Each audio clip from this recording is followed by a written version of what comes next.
guys, this is Comic Uno, and today I'm doing Comic Uno's Best Comics of the Week, and this is a show where I review all the comics I read this week in one show. We go least favorite to best pick of the week and everything in between. And before I get started, we do have the viewer's pick of the week at the end of the video, so in the comments below, let me know your pick of the week for a chance to be featured on the episode. We also have a Kickstarter going on, which I'm super proud of. It's really been a big splash. It's Nightmare in Wonderland. It's a 18+ book where we get to see Sleeping Beauty and Alice in Wonderland collide in a nightmare version of Wonderland. And let me add, Alice is also an assassin, so you can't go wrong here. Go check out the book, and hopefully you guys enjoy. Now, let's jump into this week's books. I had a pretty hefty haul with 13 books, and number 13 for me is X-Men issue 31. So, I've been picking up X-Men, wanting to see where this Fall of X is going. I also love Kitty Pryde, so I've been trying to at least catch up with what's going on with Kitty. But honestly, X-Men in general, I'm just like, when is the end of Fall of X? Because I really just want a new era of X-Men at this point. I don't care about the Children of the Vault. There's a lot of plot lines, unless you're following every single X-Men book, you're not going to be fully invested in, and that's just how I've been feeling about X-Men for a while. I want a new chapter of it. Kitty was in this issue, which was fun, but she didn't really do much. Next issue, I believe, is Magic and Kitty, so hopefully maybe we'll get a little bit more character development and character work, because this one did focus on the Children of the Vault characters. So if you've been following that, you'll enjoy the character work. But for me, I've kind of been in and out of that story. So that's number 13 for me, and that's number 2. Moving on to number 12, which is another X-Men book, and that is Wolverine Madripoor Nights issue 1. Got this one on whim. I like Chris Claremont, and I wanted to see what this was going to be about, if it was going to be more nostalgia-driven. And yeah, this is one of your nostalgia books. So like last week you had Power Pack, and even for me, I'm a huge Power Pack fan, but I'm like, yeah, this is for hardcore Power Pack fans and probably no one else. And here you kind of have a similar vibe. If you really like this era of Wolverine, then you're going to love this book. You're going to just see that continue. But if you're looking for a new, fresh story from Chris Claremont, then you're probably not going to get that here. And I kind of wish you'd use some of these older creators and these legacy creators to do something new with the Marvel Universe. And I think that's the part that's been a little harder with these nostalgia books, where it's like, oh yeah, if you like that era, that's great for the people who enjoy that era, but I want to see different stuff happening with these characters, with these voices. So the artwork was good and, very nostalgic, like I said. So overall, I'm going to give that 2.5 stars. And moving on to number 11, which is Shazam, issue 8. I'm also waiting to see the new creative team for Shazam. We're going to get the creator who's been doing the Mary Marvel stuff and doing Amazon book, which I really like. So I'm curious to see what Jodie Campbell, I believe her last name is going to do for Shazam as a whole, just because she has been playing in that wheelhouse already. But also this book feels like it's buying time because of it. It doesn't really feel like it's moving too much. There's some interesting tidbits, like this idea that the family might lose each other because of the house being destroyed and what that means for social services and all that fun jazz. So that part I like, but the Shazam part, I just feel like it's spinning its wheels. The artwork is not as strong as obviously starting out with Dan Mora. This feels like a very different style. So I just want to see where the next chapter is taking us, but this does feel a bit like a lull. So giving that 2.5 stars, and that is number 11. Speaking of something that rhymes with lull, the Cull. And this is my next one. This is the last issue of the miniseries that might be continuing other places, but who knows, and I'm not sure. But they definitely leave a cliffhanger ending. And I wanted to like this book more than I have. I love the art. I love Kelly Thompson as a whole, but I always was expecting a little bit more of a Paper Girls vibe, and it strives for that without a lot of the character building that I enjoyed with Paper Girls. I just feel like I didn't really get to know these characters as much as I wanted to. So when you get the gut punch of the brother being alive in the end, you get these alternate universes, I almost didn't really feel anything for it, just because it didn't really balance the world building with the character work as much as I wanted to with this book. So, I love the art. I thought it had good action, and just wasn't a book for me. And something I really wanted it to be for me. So giving that 2.5 stars, and that is number 10.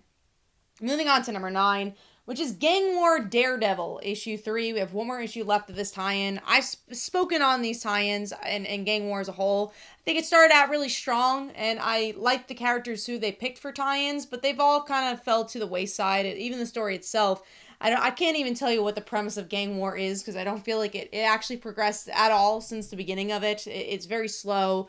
You just get to see villains kind of talking about fighting each other, and sometimes they fight each other.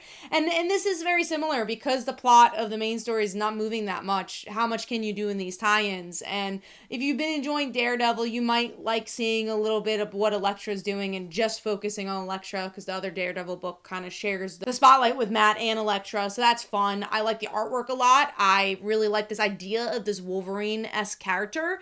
But there's just a lot of standing around and not a lot of progression here. And yeah, it just feels a lot like the rest of the Gang War event, like I said. But the art's good, and I still think maybe Gang War is skippable, which is sad to say, because, again, it had such a strong start. So giving that 2.5 stars, and that is number 9. Moving on to number 8. This was an interesting book, because I felt like it struggled a little bit in the beginning, but the end, I really like where it's going, and that's Birds of Prey issue 6. I didn't love this arc. I didn't love the coloring, and I do feel like it was a choice to kind of go this retro style, but I don't think it really worked for it. And I just felt like there's too many characters trying to find its spotlight, and it didn't quite work. But the end of this issue really brings a lot of promise, because you shut the door of what that team was in the beginning, and now you get to focus on Barbara Gordon and Dinah's relationship, and there's this mystery of, well, Barbara's going to die if this happens. And you're like, oh, that's really interesting, while you still have the players you introduced being involved. So I like the ending of this issue, and it gives me one more try. It gives me wanting more from this book. I want to see what this next arc is. So, I didn't love the issue as a whole, but I think it does have promise, like I said. So I'm going to give that 2.5 stars, and that is number 7, I believe? That was number 8. Moving on to number 7, a book you might be surprised that's kind of in the middle, and that's Batman issue 142. So this is the start of the Joker year 1, which I have had a struggle with Batman for a little while, and maybe it's the news that there's not a current editor there. They're looking for a new editor for Batman. To me, that's why it feels like the direction has been kind of lost since the beginning of Chip Zdarsky's run.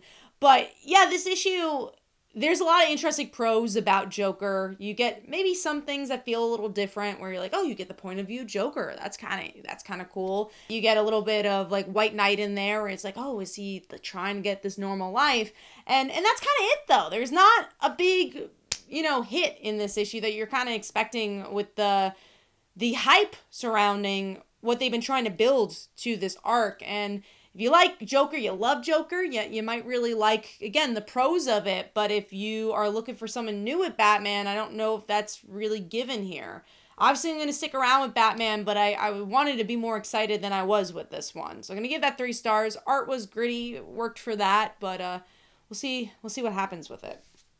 All right, moving on to number 6, I believe we're up to, and that is Pine and Merrimac, issue 2. I like this book because I like the characters a lot. I enjoy their chemistry. I like their back and forth. It almost feels like a mature Scooby-Doo episode. But the mystery itself, I feel like, needs to be a little bit stronger. The sister wasn't really even shown in this issue, and, every issue kind of feels like a new mystery, and I want to see more streamlining with the main plot of the book. But like I said, I like these two characters. I do think sometimes the artwork is a little bit too bright, and maybe too much of like a watercolor vibe to it, but there's something about it that I like, and I like the premise still, and I still have a good time reading it. I just want it to be like number 1 level, or even top 5 level, and just hasn't made it to that yet. So giving that 3.5 stars, and that is number 6. Moving on to number 5, which is Ghostlore, issue 8. A book I'm having fun with. I like the father-daughter relationship. We get to see the point of view of the father now, him trying to find his daughter, all while you get a little bit more of the mythos building of who maybe the daughter's hanging out with, and how that's now connected to the father's own journey. And the thing that really works for me is the art. I was a big fan of Refrigerator Full of Heads, The Basket Full of Heads books, and it's the same artist, and you really get a lot of that mind-blowing artwork and really great colors for this book as well. So I'm enjoying it. It's one of those books that's kind of reliable for me, and just wanting to see where the journey of these characters go. So giving that 3.5 stars, and that is number 5. Moving on to the big book of the week, and this is number 4, Ultimate Black Panther, issue 1. It's the title of the video. Was it worth all the hype? Now, there was a lot of spec behind Ultimate Black Panther, because of the Ultimate Universe restarting and Spider-Man really, really getting high in that spec market. So they're like, okay, now we need to get Black Panther. So is Black Panther as good as as Ultimate Spider-Man? I think they're really different, and that's something I've really been enjoying about this Ultimate Universe and the promise of the Ultimate Universe is Spider-Man promises everything you've ever wanted as a Spider-Man fan, except let's put it on its head and do something different. Black Panther, as someone who loves the movies that has not been able to get into the comics because I've been, too worried about all the mythos behind it, this was a fun issue for me because I got to dive into this world and not have to worry about that baggage, all while you kind of get the twist ending of Moon Knight being involved with this war that's going on. I will say I wish there was moments that grabbed me a little bit more from a character point of view, but from a world point of view, I was like, okay, I'll check out issue 2. Art is really good. It feels new reader friendly, which I think is really important for these books, and we'll see where it goes. I think Spider-Man was almost a complete opposite of Black Panther. Again, I think this is to introduce it to new readers, and I think Spider-Man did it more for like, hey, you've liked Spider-Man, you know what's been going on in Spider-Man, you might have dropped Amazing Spider-Man, go check out this book. But yeah, I think the Ultimate Universe has a lot of promise, and I'm excited to see what X-Men's going to bring and the rest of the universe in general. But I'll check out issue 2 and see how long I last on this book, and I hope that the characters themselves really get some gut punches, because that's what's going to make me stay with this book. But the art is really, really great for this one. So giving that 3.5 stars, and that is number 4.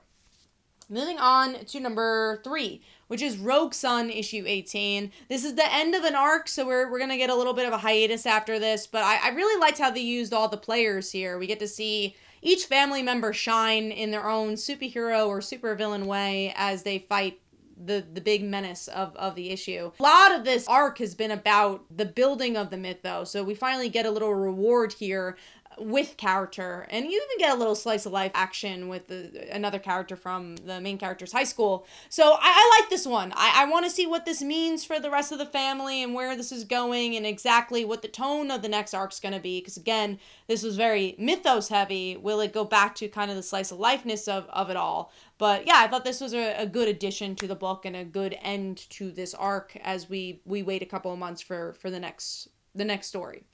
Moving on to number 2, which is the Sensational She-Hulk, issue 5. I've been liking this volume a lot because I feel like it's focused on different sides of She-Hulk that maybe that first volume didn't focus on. And I'm a big Patsy fan. I'm liking that Marvel's given her some spotlight here, where it mostly is just a Patsy issue, where they get to fight demons and have some fun back and forth between She-Hulk and Carol.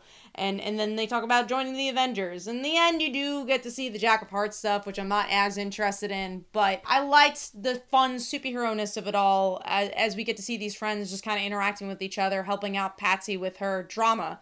So if you like Patsy Walker, I think this is a must-read. I thought the art was really good. I liked the voice Rainbow gives to these characters. I thought it was a really solid issue. So I'm going to give that 4 stars, and that is number 2. Moving on to number 1, which is the book I was most looking forward to, and it really did not let me down, and that's Power Rangers The Return, issue 1. I didn't know what to expect with this, because I had my own thoughts of, okay, well, we've had Mighty Morphin Power Rangers for over 100 issues, what else is there to say? We had future versions of Kimberly already, what else is there to say? And this book really turns your expectations, because it does come from the actress, Amy Jo Johnson, who is co-writing this book, and you feel the emotion of something that she could only write. Her own experience of Power Rangers, the cast of Power Rangers, and losing these real people. And that is what this issue is about. It's losing Jason David Frank, losing the actress who played Trini, and we're getting to see the ramifications of that within the Power Rangers world, and Kimberly as a character, but also Amy Jo Johnson reacting to all that. And it feels very cathartic as you're reading it. And there's a real new story to be told, because in this version we get to see Kimberly not being a Power Ranger all this time, unlike the version we saw in the regular comic books of the Mighty Morphin Power Rangers, or the Prime Earth. I don't know what they'll be calling it, but I feel like that's really different. And then Nico does such a great job with the facial expressions and really feeling that emotion, where you're just curious where it goes. Like, is Kimberly going to be a Ranger? We get this cliffhanger of one of Trini's family members saying, well, I want to be a Ranger, you're going to help me out. So what's going to put her on this path? There's a mystery of why she quit. There's a lot here that makes you want to pick up issue 2, which is exactly what an issue 1 should do. And again, it had that extra challenge of like, how do you make yourself different from the show, make yourself different from the other comics, and this book rocked it, did a really good job at it. So giving it 4.5 stars, that is my pick of the week. Hopefully you guys enjoyed. This is Comic Uno. Let me know in the comments below what your pick of the week was, and the viewer's pick of the week last week was Batman Off-World, and here are some comments about that. Hopefully you guys enjoyed. Also, do not forget to check out Nightmare in Wonderland, the Kickstarter. Hopefully you guys get to check out the comic book. And this is Comic Uno. I'll see you guys later. Bye.